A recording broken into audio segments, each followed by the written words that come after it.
أرسله كافة للناس بشيرا ونذيرا وداعيا إلى الله بإذنه وسراجا منيرا صلى الله تعالى عليه وعلى آله وأصحابه وسلم تسليما كثيرا كثيرا. أما بعد فأعوذ بالله من الشيطان الرجيم. بسم الله الرحمن الرحيم. حميم والكتاب المبين. إنا أنزلناه في ليلة مباركة إنا كنا منزلين فيها يفرق كل أمر حكيم أمرا من عندنا إنا كنا مرسلين رحمة من ربك إنه هو السميع العليم. صدق الله مولانا العظيم.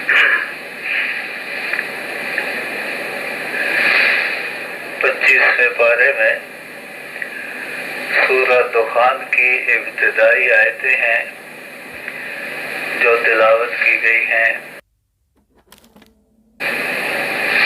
سورہ دخان قرآن پاک کی ایک سورت ہے. سارا قرآن ہی معروف اور مشہور ہے. یہ سورت بھی اس کے بارے میں روایتوں میں یہ بھی آتا ہے کہ جمعہ کی رات کو اس سورت کی تلاوت مغفرت کا ذریعہ ہے. تو اس سورت کی شروع کی آیتوں میں اللہ نے کتاب مبین کی قرآن پاک کی قسم کھائی ہے اور پھر یہ بتلایا ہے انا انزلناہ فی لیلۃ مبارکہ کہ ہم نے اسے بابرکت رات میں نازل کیا ہے. قرآن پاک میں کچھ راتیں ایسی ہیں جن کا ذکر صراحتاً موجود ہے. ایک رات کو قرآن پاک نے لیلۃ القدر کہا ہے اور قرآن میں انا انزلناہ فی لیلۃ القدر کے عنوان سے اس کا ذکر موجود ہے.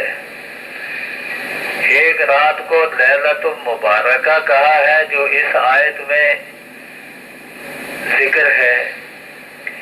ایک رات وہ ہے جو معراج کی رات ہے جس کو سبحان الذی اسری بعبدہ لیلا من المسجد الحرام میں ذکر کیا گیا ہے.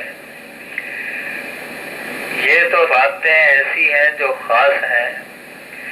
کچھ راتیں ایسی بھی ہیں جن کا ذکر قرآن نے کیا ہے.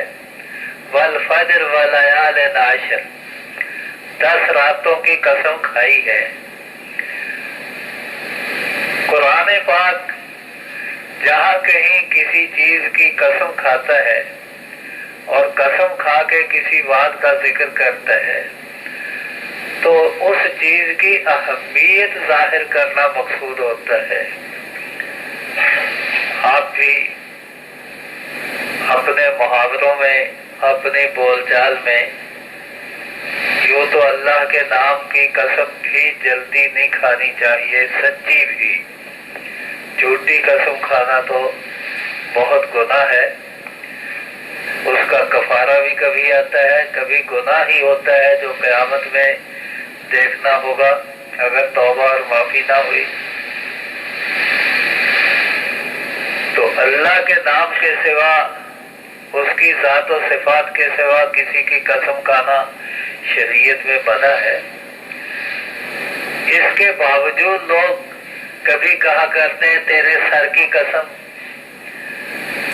تیری آنکھوں کی قسم. یہ جس چیز کی قسم کھائی جاتی ہے وہ معزز ہوتی ہے. یوں کوئی نہیں کہتا تیرے پاؤں کی قسم. تیرے سر کی قسم تو کہتے ہیں، تیرے پاؤں کی قسم کوئی نہیں کہتا، اس لیے کہ جس چیز کی قسم کھاتے ہیں وہ چیز اہم ہوتی ہے، عظمت والی ہوتی ہے۔ تو اللہ نے ان راتوں کا تذکرہ کیا ہے، اور یہ راتیں اللہ کی نگاہ میں، قرآن کی نگاہ میں عظمت والی ہیں، برکت والی ہیں۔ لیلۃ القدر کا ذکر آپ ہر رمضان سنتے ہیں، مقدر میں ہوا تو اس سال بھی۔ 10 راتیں کون سی ہیں؟ ذی الحجہ کا پہلا عشرہ، ان کا بیان بھی ہوتا رہتا ہے۔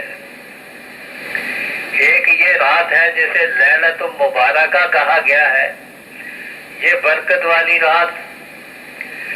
بعض مفسرین نے اس رات کو شعبان کی رات بتلایا ہے، 15 شعبان کی رات، کہ یہ برکت والی رات یہ مراد ہے۔ بعض حضرات کو یہ خیال ہے، مفسرین ہی کہتے ہیں کہ برکت والی رات تو ٹھیک ہے، مگر اس سے مراد یہ 15ویں رات اس لیے نہیں ہے کہ قرآن نے کہا اِنَّا أَنزَلْنَاهُ فِي لَيْلَةٍ مُبَارَكَةٍ، کہ ہم نے اس قرآن کو برکت والی رات میں نازل کیا ہے۔ اور دوسری جگہ صاف آیا ہے اِنَّا أَنزَلْنَاهُ فِي لَيْلَةِ الْقَدْرِ، کہ قرآن کو لیلۃ القدر میں نازل کیا ہے۔ تو اگر برکت والی رات سے مراد شعبان کی 15ویں مراد لے لیں تو پھر وہ لیلۃ القدر کا قصہ جب کہ قرآن ذکر کرتا ہے کہ ہم نے اس کو نازل کیا ہے لیلۃ القدر میں، تو پھر یہ 15ویں میں نازل ہوا اور شب قدر میں یہ کیسے ہوگا؟ اور ہم لوگ جلدی پریشان بھی ہو جایا کرتے ہیں۔ آپ لڑتے لڑتے ایک دوسرے کے سر بھی پھاڑ دیں، بازو توڑ دیں، ٹانگیں توڑ دیں، تو اس سے کوئی بات نہیں بنتی، کچھ نہیں ہوتا، اچھے والے ہیں، ہم بھی ٹھیک ہیں۔ اور اگر کہیں بظاہر یہ معلوم ہو کہ اوہو قرآن میں یوں بھی آیا ہے، یوں بھی آیا ہے، پھر پریشان ہو جاتے ہیں، پھر کہتے ہیں جی کدھر جائیں ہم جانے کے لیے کدھر جائیں کہ اس سے پریشان ہو کے یہ نہیں پوچھنا مقصود ہوتا کہ کدھر جانا چاہیے، بلکہ بھاگنا مقصود ہوتا ہے۔ فلانا ہے کہنا، تو ہے کہنا، کدھر جائیے، یعنی کسی پاس بھی نہیں جاتے۔ تو بھاگنا مقصود ہوتا ہے، اس لیے پوچھتے ہیں کدھر جائیں۔ ڈاکٹر اختلاف کر لیا کرتے ہیں بیمار کے بارے میں۔ ایک ڈاکٹر کہتا ہے بیماری یہ ہے، اس کا علاج یوں ہونا چاہیے، دوسرا کہتا ہے بیماری یہ ہے، علاج یوں ہونا چاہیے۔ کبھی بیماری میں ہی اختلاف ہو جاتا ہے، کبھی بیماری تو دونوں ایک بتلاتے ہیں لیکن علاج میں اختلاف ہوتا ہے۔ اور گھر والوں نے کبھی نہیں کہا کہ دیکھو جی ڈاکٹر تو یوں بھی کہتے ہیں، یوں بھی کہتے ہیں، ہم کسی کی طرف بھی نہیں جاتے، کبھی نہیں کہتے۔ بلکہ جس ڈاکٹر پر اعتماد ہوتا ہے، جس کی تعلیم پر، جس کے تجربے پر، جس کی ہمدردی پر اعتماد ہوتا ہے، اعتبار ہوتا ہے، ہم اس کا علاج کرتے ہیں۔ بیمار کو یوں ہی بیماری کے حوالے کر کے موت تک نہیں پہنچایا کرتے۔ اسی طرح آپ کو اگر کسی صاحب علم پر، کسی دیندار پر، کسی عالم پر اعتماد ہے، آپ دیکھتے ہیں کہ اس کی زندگی دین کی رعایت کی زندگی ہے، وہ ادھر ادھر کے لش نہیں چلاتا، وہ شریعت کے احکام کی قدر کرتا ہے، شریعت کے احکام کی رعایت کرتا ہے، تعظیم کرتا ہے، اور شریعت کی غلط تعبیریں نہیں کرتا۔ اس کے پاس بیٹھنے والے لوگوں کی زندگیاں نیکی کی طرف آتی ہیں، بدلتی ہیں۔ آپ جیسے کسی ڈاکٹر کے پاس اکثر بیمار شفا یاب ہوتے ہیں تو آپ کہتے ہیں اس کے ہاتھ میں اللہ نے شفا رکھی ہے۔ اسی طرح اگر کسی اللہ والے کے پاس آنے جانے والے لوگوں کی زندگیاں سدھرتی ہیں تو اللہ نے اس کے ہاتھ میں شفا رکھی ہے۔ تو آپ اپنا تعلق اس کے ساتھ قائم کریں، اپنی طرف سے محنت کر کے، کوشش کر کے، اس طرح کا انتخاب کر کے اس کے ساتھ جڑ جائیں۔ پھر آپ کو اگر وہ غلط بھی کوئی بات کہہ دے گا تو قصور آپ کا نہیں ہوگا، آپ اللہ کے ہاں بری ہو جائیں گے۔ لیکن اگر ہم نے انتخاب میں اپنی مرضی دیکھی، اور اکثر دیکھتے ہی ہیں، یہاں ہم یہ دیکھتے ہیں کہ یہ مولوی میری مرضی کے مطابق بات کرتا ہے کہ نہیں کرتا، اپنی مرضی پہلے لے کے جاتے ہیں۔ آپ نے ڈاکٹر کو کبھی نہیں کہا کہ ڈاکٹر صاحب مجھے تکلیف تو بہت ہے مگر آپ خمیرہ گاؤزبان کا نسخہ لکھ دیں مجھے، یہ کبھی کہا ہے کہ خمیرہ گاؤزبان کا نسخہ لکھ دیں تاکہ میں لے لوں جا کے کیمسٹ سے اور کھاؤں اس کو؟ ڈاکٹر کہتا ہے خمیرہ گاؤزبان کیوں لکھ دوں، تیری تو دوائی فلاں ہے۔ تو جو دوائی وہ دیتا ہے، تجویز کرتا ہے وہی لیتے ہیں، خود تجویز نہیں کرتے۔ اور یہاں ہم تجویز پہلے لے کے جاتے ہیں کہ مولوی یہ کہے گا تو ٹھیک ہے، یوں نہ کہا تو پھر ٹھیک نہیں ہے۔ تو بہرحال اختلاف تھوڑا سا بھی ہو تو ہم پریشان ہوتے ہیں، اور یہ کوئی ایسا اختلاف نہیں ہے۔ آپ یہ بھی جانتے ہیں کہ قرآن نے اگر یوں کہا ہے اِنَّا أَنزَلْنَاهُ فِي لَيْلَةِ الْقَدْرِ، کہ ہم نے قرآن لیلۃ القدر میں نازل کیا، تو یہ تو ساری دنیا جانتی ہے کہ حضور صلی اللہ علیہ وسلم کی نبوت کی 23 سال کی زندگی میں قرآن 23 برس میں نازل ہوا ہے، یہ تو سارے جانتے ہیں۔ تو سورہ قدر بتلاتی ہے کہ ہم نے قرآن کو لیلۃ القدر میں نازل کیا ہے، اور واقعات یہ بتلا رہے ہیں کہ حضور صلی اللہ علیہ وسلم پر ایک رات میں نہیں بلکہ 23 برسوں میں نازل ہوا ہے۔ تو جس طرح ان دو باتوں کو آپ آپس میں ملانا جانتے ہیں تو یہ تیسری بھی مل سکتی ہے۔ ایک آدمی ایک دفعہ باتیں کرتے کرتے کہتا ہے کہ مجھے بریانی بڑی پسند ہے۔ آپ نے آہستہ سے لکھ لیا۔ پھر کبھی گفتگو ہوئی، اس نے کہا کہ مجھے ململ کا کپڑا بڑا اچھا لگتا ہے، آپ نے وہ بھی لکھ لیا۔ پھر کبھی گفتگو ہوئی تو اس نے کہا کہ مجھے فلاں کار بڑی پسند ہے، آپ نے وہ بھی لکھ لیا۔ اور ایک دن کاغذ نکال کے کہنے لگے بھی تیری پسند ہے کیا ہے؟ کبھی تو کہتا ہے مجھے بریانی پسند ہے، کبھی کہتا ہے ململ پسند ہے، کبھی کہتا ہے فلاں کار پسند ہے، تو کدھر جائیں؟ نہیں، وہی بتائے گا کہ میاں کھانے کی چیزوں میں بریانی پسند ہے، پہننے کے کپڑوں میں ململ پسند ہے، اور سواریوں میں فلاں کار پسند ہے۔ اب ان میں کوئی ٹکراؤ نہیں ہے۔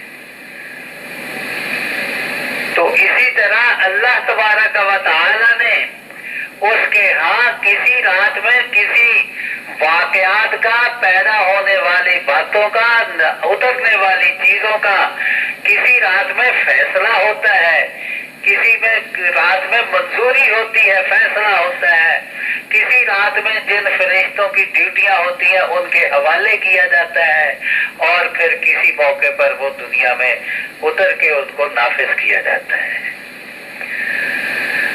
تو اِنَّا أَنزَلْنَاهُ فِي لَيْلَةٍ مبارکہ کا معنی ہے کہ قرآن پاک کی تجویز انزال کی اور منظوری تو اسی بابرکت رات میں ہوئی، اور لوح محفوظ سے آسمان دنیا تک شب قدر میں نازل ہوا، اور آسمان دنیا سے زمین پر حضور صلی اللہ علیہ وسلم کے سینہ اطہر پر 23 برس میں نازل ہوا۔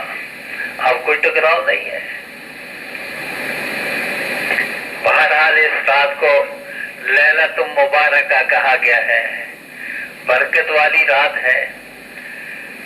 کبھی کبھی برکت اللہ نے وقت میں رکھی ہوتی ہے، اس وجہ سے وہ برکت والا وقت ہوتا ہے، جگہ برکت والی ہوتی ہے، اور کبھی وقت میں برکت آتی ہے جبکہ اس میں کوئی برکت والا کام کر لیا جائے تو وہ وقت برکت والا ہے، اچھا کام کیا جائے تو وقت اچھا ہے، برا کام کیا جائے تو وقت برا ہے۔ ایک پیالہ ہے، وہی پیالہ ہے، اس میں دودھ ڈال لیں آپ، کوئی مشروب ڈال لیں تو آپ کو وہ اچھا لگتا ہے، برتن اٹھا کے منہ کو لگانے کے لیے بھی شوق ہے آپ کا، اور اسی پیالے میں اگر کوئی گندی چیز رکھی ہو تو آپ ناک چڑھاتے ہیں، اسے دور بھاگتے ہیں کہ وہ ہو یہ کیا چیز آ گئی۔ تو اب پیالے کا تو قصور نہیں ہے، اس میں پڑی ہوئی چیز جو ہے اس کی وجہ سے آپ کو کبھی اس پیالے کے ساتھ محبت کے جذبات پیدا ہوتے ہیں اور کبھی اس سے نفرت ہوتی ہے۔ راتیں بھی اسی طرح ہیں، یہ راتیں رات گزارنے والوں کے اعتبار سے اچھی بھی ہوتی ہے، بری بھی ہوتی ہے۔ شاہ عبدالعزیز محدث دہلوی رحمہ اللہ فرماتے ہیں کہ یہ راتیں تو مشہور ہیں لوگوں میں، کبھی شب عابدہ ہوتی ہے، شب زاہدہ ہوتی ہے، شب دزدہ ہوتی ہے، چوروں کی بھی رات ہوتی ہے، عابدوں کی بھی رات ہوتی ہے۔ عابد عبادت کرتے ہیں، اللہ کا ذکر کرتے ہیں، روتے دھوتے ہیں تو اس کو شب عابدہ کہتے ہیں، اور چور لنگر لنگوٹ کس کے لوگوں کے لیے گھر توڑنے کے لیے، مال اڑانے کے لیے نکلتے ہیں، یہ شب دزدہ کہلاتی ہے۔ کوئی شب عیاشہ ہوتی ہے، عیاشوں کی عیش پرستوں کی شب ہوتی ہے، کسی کی شب آہوں میں سسکیوں میں گزرتی ہے، کسی کی وسکیوں میں گزرتی ہے۔ ایک شاعر کہتا ہے کسی کی شب وصل سوتے کٹے ہے، کسی کی شب ہجر روتے کٹے ہے، مگر میری شب کیسی شب ہے الہی، نہ سوتے کٹے ہے نہ روتے کٹے ہیں۔ کہ اس نے اپنا رونا بھی رویا۔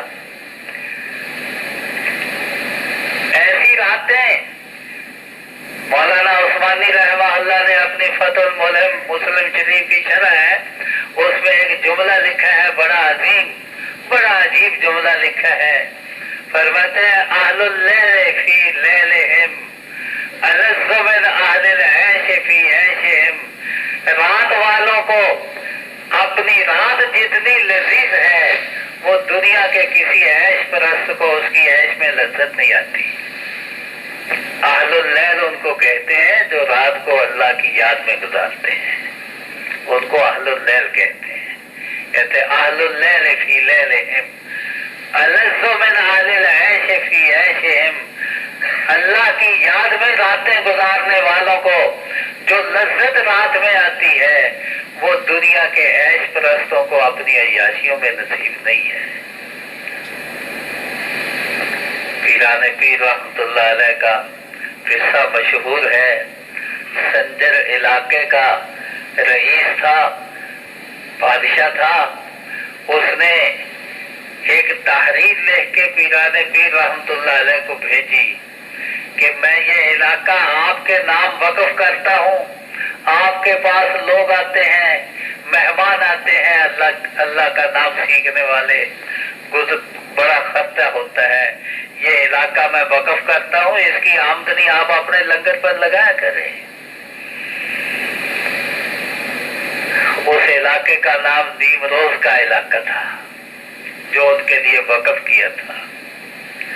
تو پیران پیر رحمت اللہ علیہ اسی خط کے اسی کاغذ کے پشت پر انہوں نے یہ شعر لکھے، دو شعر لکھے، چوں چتر سنجری رخ بختم سیاہ باد، در دل بود اگر ہوس ملک سنجرم، اگر تیرے ملک کی، تیرے اس علاقے کی ذرا بھی رغبت اور خواہش میرے دل میں پیدا ہو گئی تو میرا دل یوں سیاہ ہو جائے گا جیسے تیرے تخت کی چھتری سیاہ ہے۔ میرا دل یوں سیاہ ہو جائے گا. اور آگے کہتے ہیں وانگا وانگا کے خبر یافتم از ملک نیم شب من ملک نیم روز بیک جو نبی خرم. جس دن سے مجھے آدھی رات کی سلطنت نصیب ہوئی ہے میں تیرے نیم روز کے علاقے کو ایک جو کے بدلے بھی لینے کو تیار نہیں ہوں. مجھے جو آدھی رات کی سلطنت ملی ہے تو یہ آدھی رات کی سلطنت کچھ حیثیت رکھتی ہے ان کی نگاہ میں تو بادشاہی کو ٹھوکر لگا رہے ہیں؟ یوں ہی تو نہیں. وہ تو پیرانے پیر تھے, اللہ والے تھے, اور انہیں تو لذت آتی ہی تھی. جب اللہ تعالیٰ کسی کو نصیب کر دیتے ہیں تو جگر مراد آبادی ایک شاعر گزرا ہے ابھی قریب کے زمانے میں, یہاں پاکستان میں آ کے فوت ہوا. وہ عبداللہ نشتر کے زمانے میں ان کا یار بھی تھا. تو جگر مراد آبادی بہت بلا کا شرابی تھا. اللہ والوں کے پاس اللہ تعالیٰ نے برکتیں رکھی ہیں, ان کی صحبت میں بہت کچھ مل جاتا ہے. حضرت مولانا احمد علی لاہوری رحمۃ اللہ علیہ سے یہ جملہ میں نے اپنے کانوں سے سنا اور بارہا سنا. وہ فرمایا کرتے تھے اللہ والوں کے جوتوں میں وہ لال اور جواہر ملتے ہیں جو بادشاہوں کے تاج میں نہیں ملتے. اللہ والوں کے جوتوں میں وہ لال و جواہر ملتے ہیں جو بادشاہوں کے تاجوں میں نہیں ہوتے.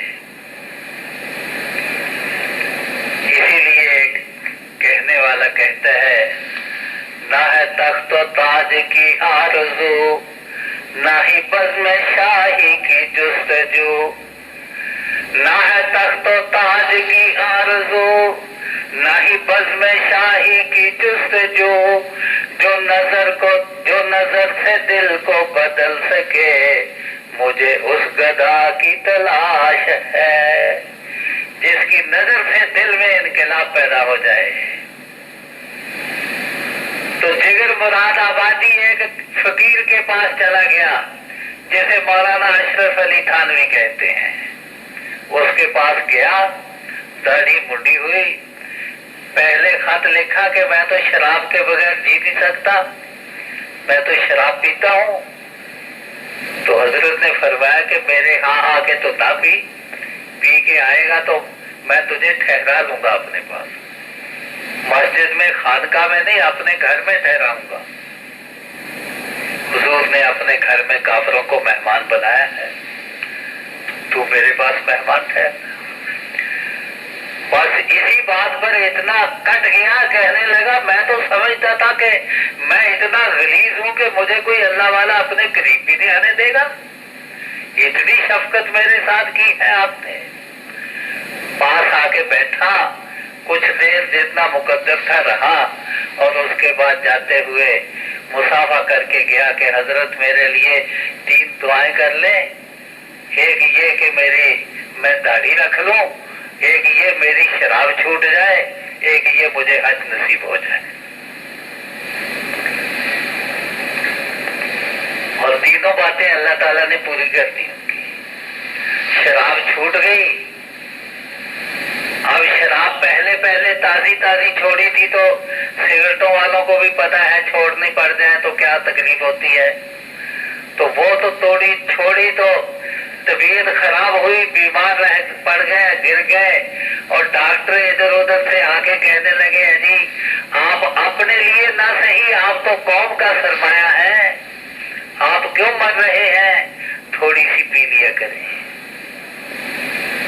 آپ قوم کا سرمایہ ہے, تھوڑی سی پی لیا کریں. کہتے اچھا تھوڑی سی پیوں گا, کتنے سال اور جی سکتا ہوں. کہتے ہیں ہماری مشینیں بتاتی ہیں, ہمارے علاج بتلاتے ہیں, آپ کی صحت کا انداز بتلاتا ہے کہ آپ 10 سال اور جی سکتے ہیں, اور اگر آپ نے ابھی چھوڑ دی تو آپ 10 دن بھی پتہ نہیں نکالتے ہیں کہ نہیں. تو